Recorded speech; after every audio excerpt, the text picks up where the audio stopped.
A1. A1. Luke the 24th chapter. I'm sorry, everybody looking at me like A1. Well, I ain't never heard of that one before. Luke, I'm sorry, not even the 24th. Luke the 11th chapter. All right. The 24th through the 26th verse. The mic was, zapping out on me, and I was like, oh. And I saw him muting all the rest of the buttons. I know I shouldn't be talking about the sound man, right? And I was trying to get his attention, but it wasn't. Luke the 11th chapter, 24 through 26. That's where I ask that we stand for the reading of the gospel in reverence to his word, not to anything that I have or anything that the sanctuary is, but just to his word. Amen. We stood for Obama coming in and going out. We stood for Trump, whether we liked it or not. We stood for Hillary, whether we liked it or not. We stood for the pledge, whether we like it or not. How about we just stand in consideration for the word? I'm reading out of the New King James. I ask you just to follow along wherever you're at. We'll all be good together. And the Bible says, when an unclean spirit goes out of man, he goes through a dry place seeking rest and finding none. He says, I will return to my house from which I came. And when he comes, he finds it swept and put in order. Verse number 26, then he goes and takes with him 7 other spirits more wicked than himself. And they enter and dwell there. And the last state of the man is worse than the first. Will you pray with me? Amen. Most gracious and Heavenly Father, we come before you now and say thank you. Thank you, Lord. Thank you for an opportunity to gather in your name. Thank you, dear God, for Christ dying on the cross for the remission of our sins. That while we were yet unworthy and while we were still in the pit of our despair, dear God, you saw fit to wrap your loving arms around us and embrace us. Even when we didn't want to embrace you, you stood with your arms wide open. And for that we say thank you. Thank you for allowing us to travel the highways and byways all last week. Oh, suffering no hurt, harm, or danger. Now, dear God, because we are gathered here in your name, we ask that you would do what only we can do. Open up our ears to hear and our hearts to receive this. Oh, dear God, we bind the spirit of confusion. We bind the spirit of doubt. We bind the spirit of lack of faithfulness. We bind the spirit of distractions in the name of Jesus. That, dear God, we might hear from the throne of grace this morning. That when we leave these four walls, and we leave this place, but never from your presence, dear God, that we might go in charge with a new ability to see and a new relationship with you, dear God, that we might endeavor to draw closer to you daily. It's in Jesus' name that we always pray. We say together, amen. Amen. You may be seated in the presence of the Lord.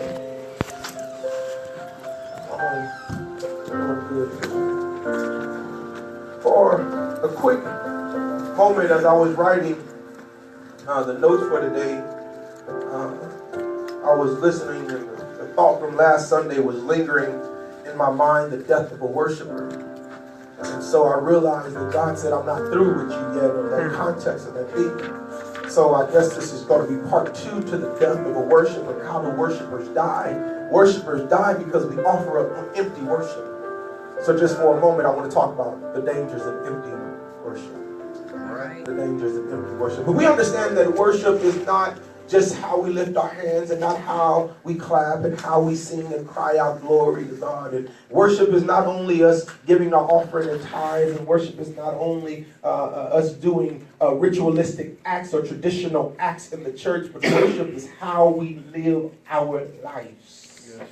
When Moses goes to Pharaoh, he says, God said, let my people go so that we might go out and worship God, that we might live according to his standards, his concepts and precepts. So we have to come to the place in our lives that we get out of the ideal or mind that worship is only what we do on Sundays and Wednesdays. Worship is what you were doing driving down the highway. Yeah. I know most people are just driving. Worship is what you were doing when they cut you off.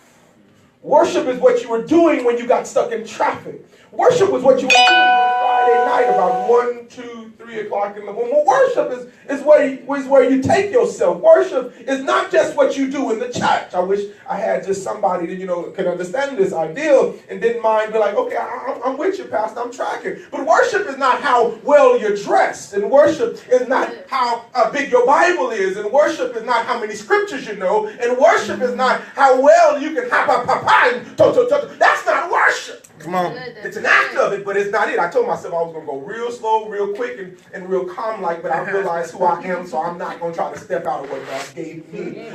He said, Jason, I want you to tell the people this morning there is a danger of empty worship. Pastor, that don't have nothing to do with the scripture you read this morning, so it is my job then to bring it all to pass. The Bible says here in the book of Luke, it also reads the same in the book of Matthew about the 12th chapter. I think it is the 43rd through the 46th verse. It has the exact same story. One grabbed it and put it, and we all heard Jesus say it, and we wrote about it. So what Luke says, in the midst of all that's going on, I read Luke 11, he started talking about prayer. And I said, okay, good. This is good, like the same thing he was writing over in Matthew anyway. When the disciple says, teach us how to pray, he starts the same thing. Then he starts addressing the Pharisees and Sadducees and how they're seeking a sign. But you're not going to get a sign because I'm telling you, you really don't want what you're asking for. Maybe that might be a free note for some of you. You keep on asking God for peace, but you really don't want peace. You just want God to clean up your mess. I'm going to leave you alone, I promise, but I just need to preach a couple of things to you before we get out your way. It's like I've been asking God, give me joy, give me peace, give me more money, give me a good relationship. If that's the case, why do we keep on settling for whatever's in front of us? Big Mom used to tell me, Jason, don't ever go to the store hungry. That's good. Buy everything.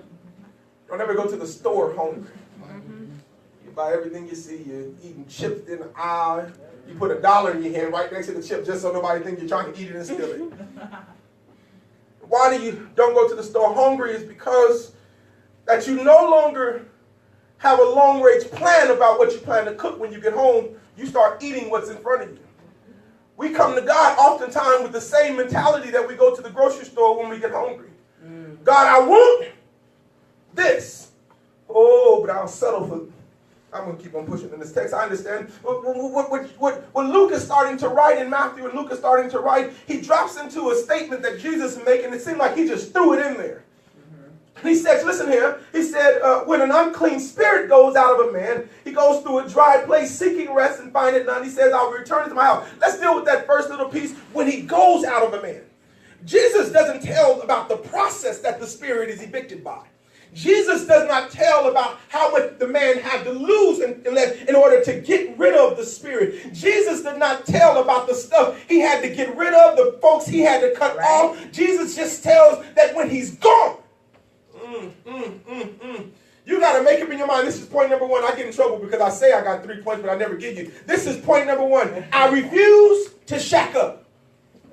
That's an old school term, y'all. You millennials don't really hear that no more. Shacking up is a term that the old church used to use me when a man and a woman live together that's not married. They get to participate in all the benefits. Oh, yeah, my God. Get to participate in all of the benefits of being married without actually going through the process of getting married. I refuse to shack up. That's what happens is that when Jesus says, when the spirit has gone out, I'm tired of living with stuff that don't belong to me. I'm tired of living with chaos, and I'm tired of living with dysfunction. I'm tired of living with hurt. I'm tired of living with despair. The problem that I have now in my life is that, God, how dare you tell me to let it go when you don't know how much pain I'm still dealing with. The struggle is real for some folk. Not for all of them. Some of y'all just making it up as you go, but the struggle is real for some of you. Some of you is causing your struggle. It's not real. You making it up as you go. You've been watching Boys in the Hood. You've been watching New Jack City. You wanted to know what it was like. So you got money in your pocket, but you're still running the streets like you don't. I understand it. He said, when the spirit is gone. I don't know what it took for it to go. But you ought to make up in your mind that I refuse. I refuse to continue to go through this. And when the Bible starts talking about refusing, they things like, when the Bible says, come out from among them and be ye separate, saith the Lord. That's a decision you have to make. When the Bible says, touch not the unclean thing, to put a difference between clean and unclean, that's a you choose type of thing. I believe the Old Testament records, Joshua, Jeremiah, as for me and my house, we will serve the Lord. That's a you choose type of thing. If you will, real quick, just look at your neighbor and say, neighbor, what have you chose today? I think the Capital One commercial said, what's in your wallet? You need to make up in your mind that I'm tired of bringing along my yesterday. I choose. I refuse to shack up with dysfunction again. I refuse to bring yesterday into my today while I'm trying to enjoy the peace and the joy of the Lord. Why do I keep on bringing crazy? Haven't got a divorce yet. Haven't got a divorce yet. I used to trouble myself with the word divorce, but I need now understand that the word divorce means to do away with or cease to assist, to separate oneself from. Oh, God, have mercy, have mercy, have mercy. I don't have too much time for point number one, but I want you to understand that you got to refuse to shack up. You can't just say, I don't want to shack up. You got to refuse to shack up. You can't just think about not shacking up. You got to refuse to shack up. You got to tell the devil, I don't want you here no more in my life. But the problem that I have, and I want to give you just one or two scriptures to chew on, the problem that I have is a lot of times people are getting this thing confused and they don't know the order that scriptures ought to be applied to their life. You cannot have a James 4 and 7 without a Hebrews 12 and 1.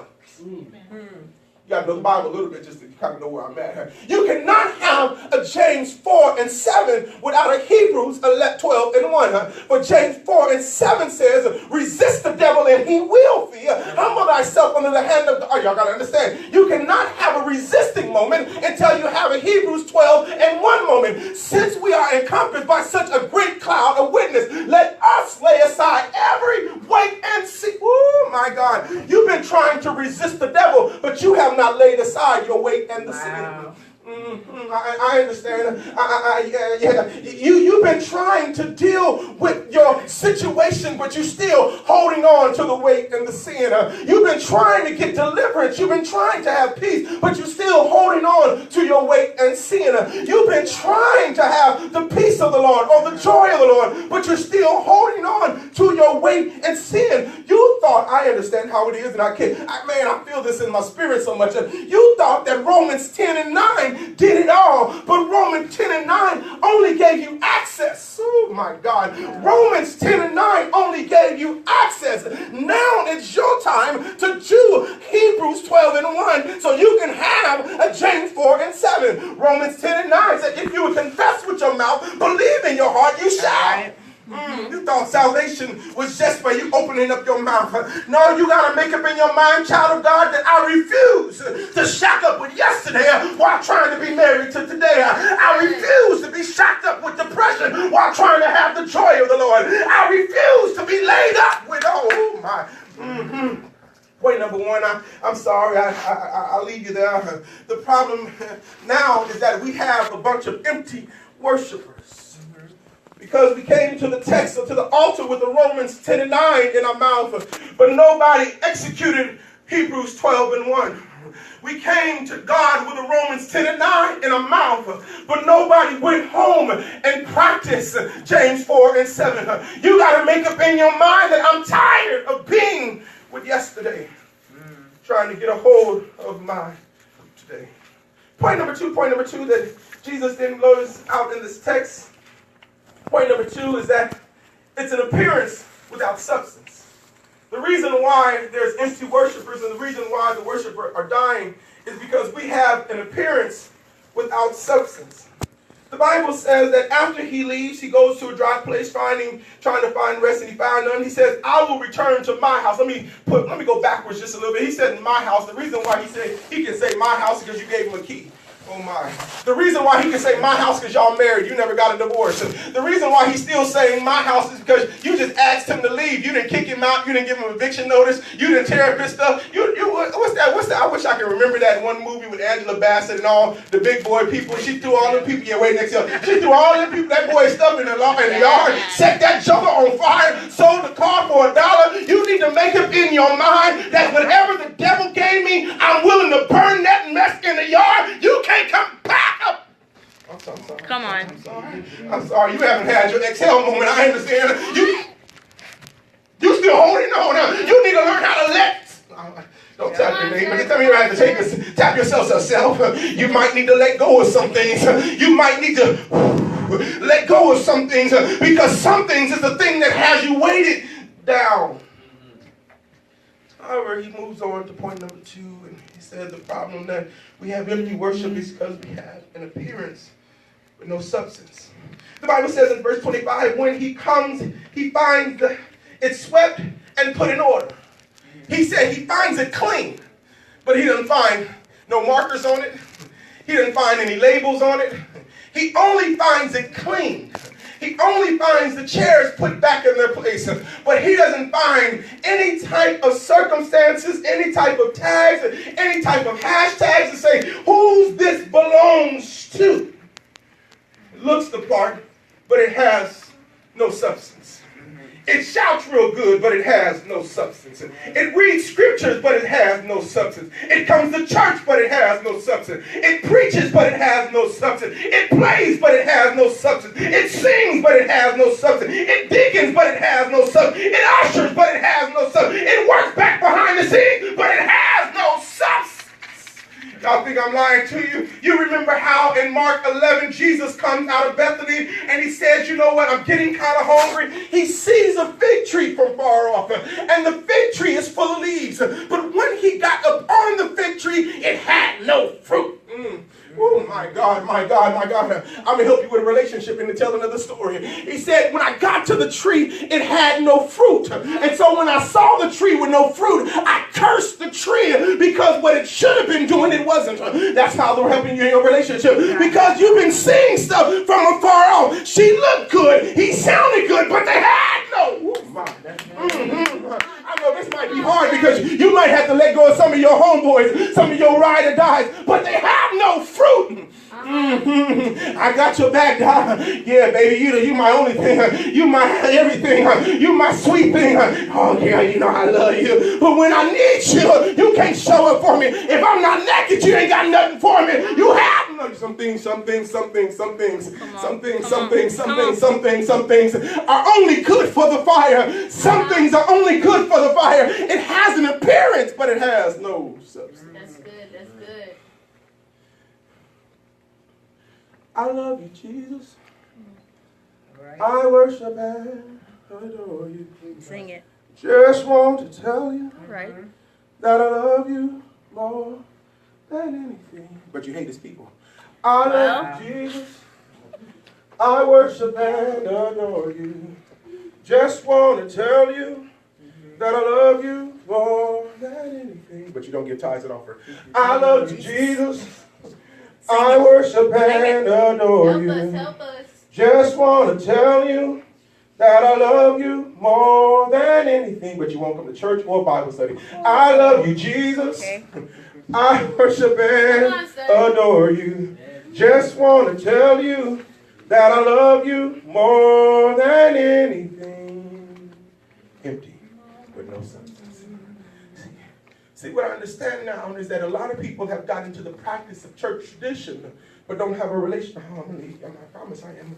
I got into the practice of the way the Baptist folk do it, or the way the Church of God in Christ do it, or the way the Episcopalians do it. But all you have to do is make up in your mind that I don't want another denominational experience. I just want Jesus. I'm tired of coming to church with the same old raggedy outfit on, whether it costs me $1,000 or $2. I want Jesus to live in my heart. I'm tired of going through the motions. I'm tired of just flapping in the wind. Where is Jesus on the inside of me? In him I live, in him I move, and in him I have my very being. Yeah. Has an appearance, but it has no substance. Point number three, I got to give you point number three. Here's point number three. Here's point number three. Point number three, the problem is that when he concludes this little statement that he makes about this spirit in this empty man, he tells us that the latter state, the last state, is worse than the first. And I said, God, why is the last state worse than the first? He said, what you have to understand about book of John 10:10, when he says, the thief cometh but to steal, kill, and destroy. I always thought that the devil was going to kill my body. Devil said, I'm not trying to kill your body, Jason. I'm trying to kill your hope. I'm trying to rob you of your desire. I'm trying to destroy your dreams. And the reason why I need your hope, because I heard the Bible say once before that faith is the substance of things hoped. Oh my God, have mercy. I need your hope, because as long as I got your hope, you won't walk the way he told you to walk, because you won't believe what he said. That's good. He said, I need your desire. Why is he trying to destroy my desire? He said, I need to destroy a man's desire, because as he thinks, so is he. So if I can get you to stop thinking about greater, you will stay still, stagnant, complaining about what you don't have, complaining about how bad it is, complaining about nobody understands you, complaining about who's not with you, complaining. He said, I'm here to destroy the desire of man. Yeah. He said, not only your desire, he said, I'm here to kill your dreams. Oh, why? I dream all the day. Why are you trying to kill my dreams? You remember how he says in the prophet Joel, in the last days, your young and old men will dream dreams. That is the connection between you and God. He said, I'm trying to destroy the connection of you. I'm tired of God being able to show you things about your future that I don't know about. I need to kill your dream life. That's why you up all night watching the TV shows. That's why you wake up in the middle of the night and you get on the internet, because the devil is saying, I need to kill their ability to dream.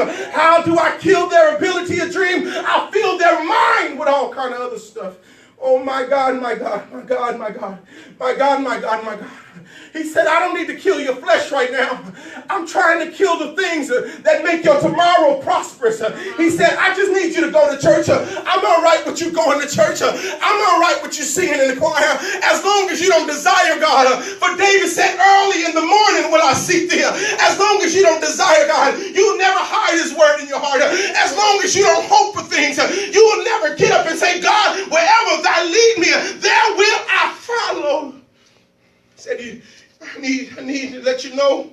He said, Jason, tell the people that the way the worshiper is dying, giving off this empty worship, he said, the devil is after not your right now, but he's after your tomorrow. Yeah. Pastor, what then do I do about my circumstances? What then do I do about my circumstances, my problems, and my dilemmas? He said, I want you to fast forward just a little bit to the 28th verse of this very same chapter. For the Bible said, Jesus responds, but he said, more than being blessed are those who hear the word of God and keep it. What is the application of mine today? It's not just to come to church, but it's to hear the word and to keep it. It's not for me to clap my hands and shout hallelujah, but it's for me to hear the word and keep it. It's not for me to attend Bible study, teach Bible study, but it's for me to hear the word and do it. I told you this before. You know why the old black preacher grabs his ear? He grabs his ear so that he might hear what he is saying. He grabs his ear in an attempt to shut out all of the white noise. He grabs his ear just so that he can process intellectually in his mind what's going on in the text. Every once in a while, you need to make up in your mind, I'm going to grab my ears from society. I'm going to grab my ear from Facebook. I'm going to grab my ear from Twitter and Instagram. I'm going to grab my ear from Blue Bloods and CIS. I'm going to grab my ears every once in a while. I might have to turn off Scandal, but I'm still going to grab my ear. I might have to turn off the TV. I know the latest episode just came on. You're in the season premiere right now, but I dare you to turn off your ear. I remember when it was that Hezekiah's time was house and said, God said, get your house in order. Hezekiah said, wait 1 minute. He turned his face to the wall and said, God, don't you remember how much I praise you? Don't you remember how much I love you? Yeah. Don't you remember not about the church services, about the relationship we had? Don't you remember? God, you got to understand, what must I do, Pastor, in order to keep my worship for real? You need to make up in your mind, like James 1:22, I won't just hear the word, but I'm going to do the word also. For the Bible said, if I just a hearer of the word, I deceive myself. I'm tired of lying to myself. You're not lying to nobody but you, baby. I wish you could get that through your head. Everybody, every once in a while, think the pastor don't know because the pastor don't see it. Baby, the pastor don't say nothing. That's all that is. The pastor can see it on you. You wear it like a thrift store garment. You wear it like Walmart clothes. You wear your circumstances. You wear what bed you been in. You wear how much you drink. You wore how much you smoke. You wore the condition of your relationship. Not because I'm prophetic and not because I'm deep. Just because you can see it, baby. Who was it that wrote that song? It's written all over your face. You wear that choker. I need you to understand how do I get better in my life? I need to not only hear the word, but I need to do the word. I hear the Bible say in Revelations 2, when he starts talking to all the church, he said, to him that have an ear, let him hear. To him that overcometh, to him that do the word, that him that live it out, that him that process the text, that him that love their neighbor, to him that hear, let him hear. What, Pastor, please help me out, Pastor. I'm tired of being in old relationships. I'm tired of being connected to yesterday. How then do I get out?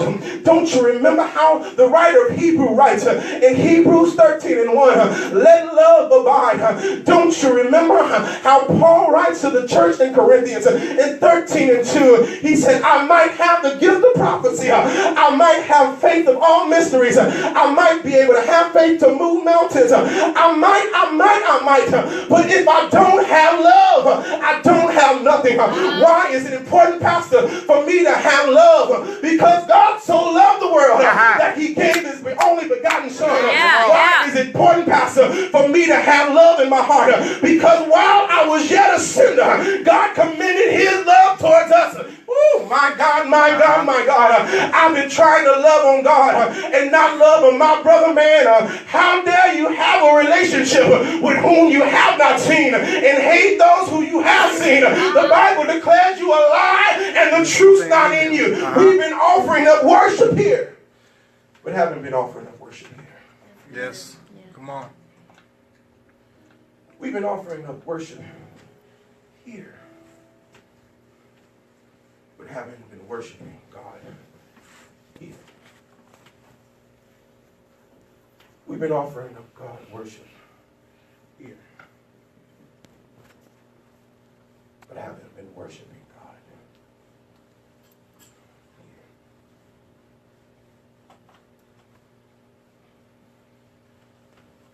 The reason why the worshiper is dying is because we've been offering empty worship.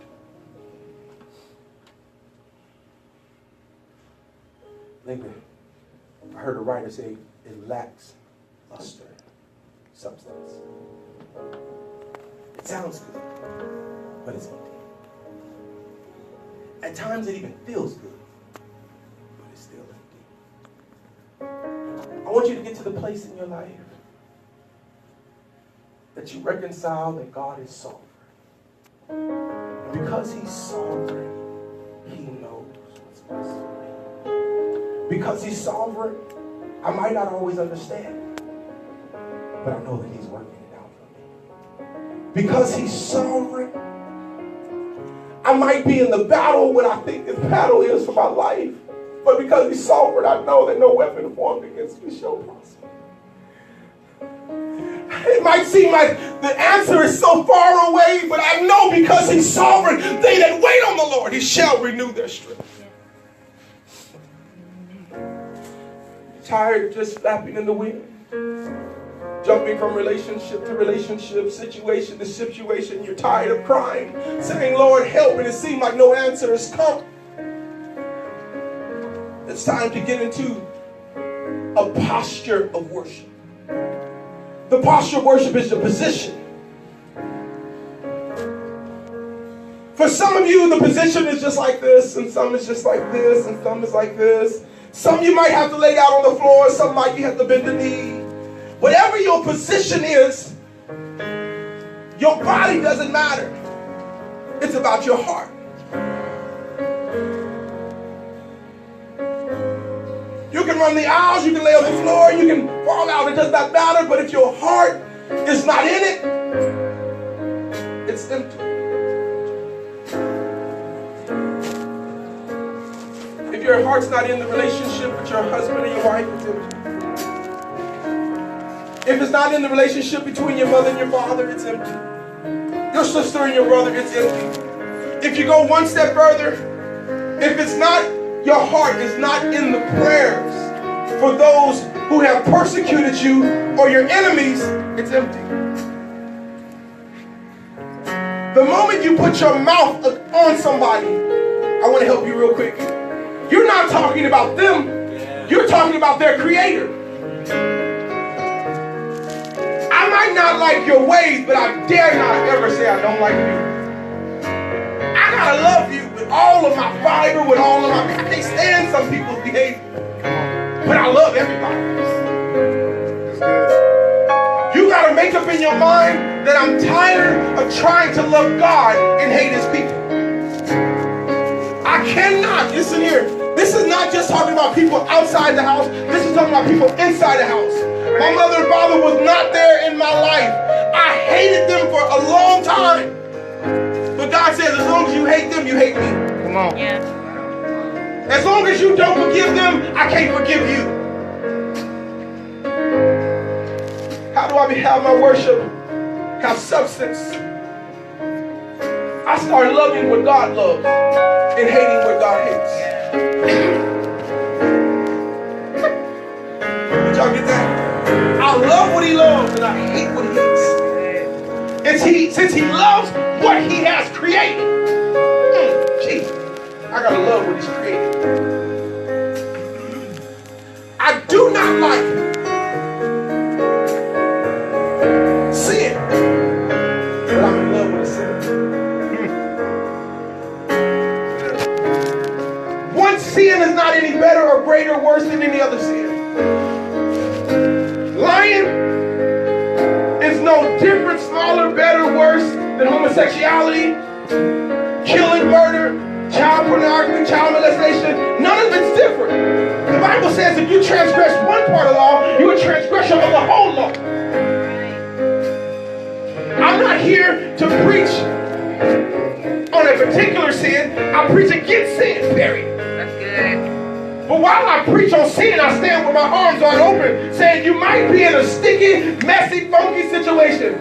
So come here, let me love on you. Good.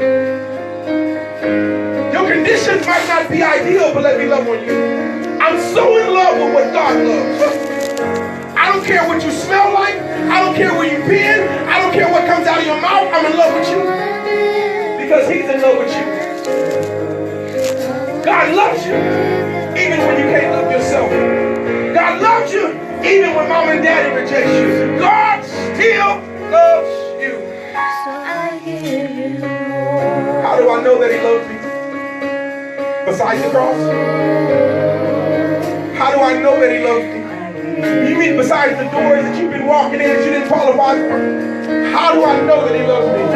You mean to tell me besides the fact that there's people that you know that have gone through lesser things than what you've gone through and they didn't make it? You mean to tell me that you're not in some type of padded room holding yourself? You're in this or you're in that, you got this or you got that. How do I know? I dare you to look around your life. That's bad. That's bad. Good. Good. Good. Bad. Good. Good. Bad. Halfway. Still working on it. Good. Good. You gotta understand, I gotta be real with it.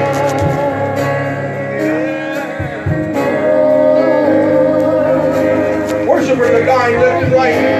Not because of some great attack of the enemy.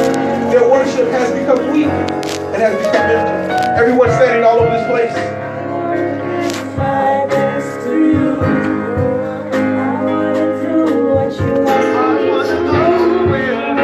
There's some choices that you have to make.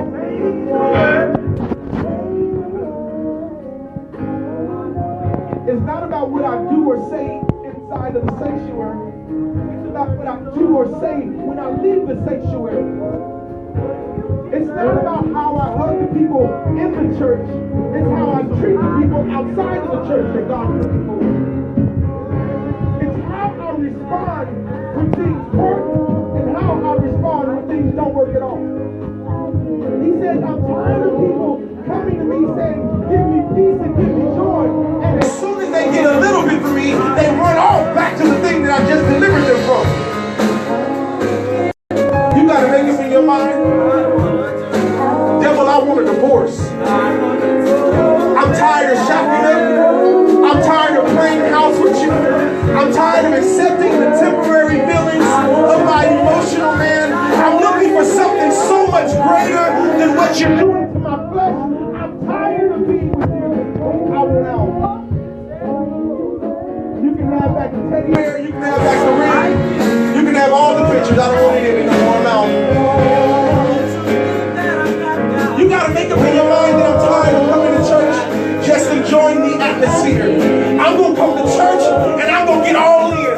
Whatever you want me to do, God, I'm all in. Whatever you need me to say, God, I'm all in. If you lift my hands high, I'm all in. Down low, I'm all in. If you bow my head, I'm all in. Is there anybody that's saying, God, I'm all in? I'm all into your vision. I'm all into your dreams. I'm all into the desires you have for my life. I'm all into your word. I'm all in, God. I'm all in. If it works, I'm all in. If it fails, I'm all in. If it rains, I'm all in. If the sun shines, I'm all in. I'm all in.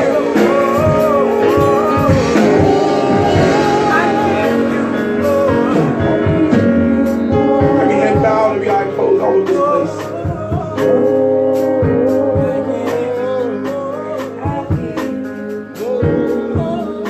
You've been like that fig tree. Leaves blowing in the wind. Your life looks real good from the outside, but it's real empty on the inside. You got a prayer life, but you really pray amiss. You read your Bible, but you just don't know what to read. You don't even soak any of it in. You just read it as if it's a novel, if it's just another book. And you're saying, you know what, that's me. I'm tired of doing that. I'm tired of just coming to church, enjoying the atmosphere, enjoying the moment, getting ready to go home, thinking about what I'm going to eat. I'm tired of the routine of Sunday or Wednesday. And I want more from you, Lord. I want more, Lord. I want more, Lord. I want more, Lord. I'm not saying I want to go to church, Lord. I just want a better relationship with you. I'm not saying I want to go to more conferences and revivals. I just want a better relationship with you. I'm not asking for nobody to prophesy. I just want a better relationship with you, God. I'm tired of just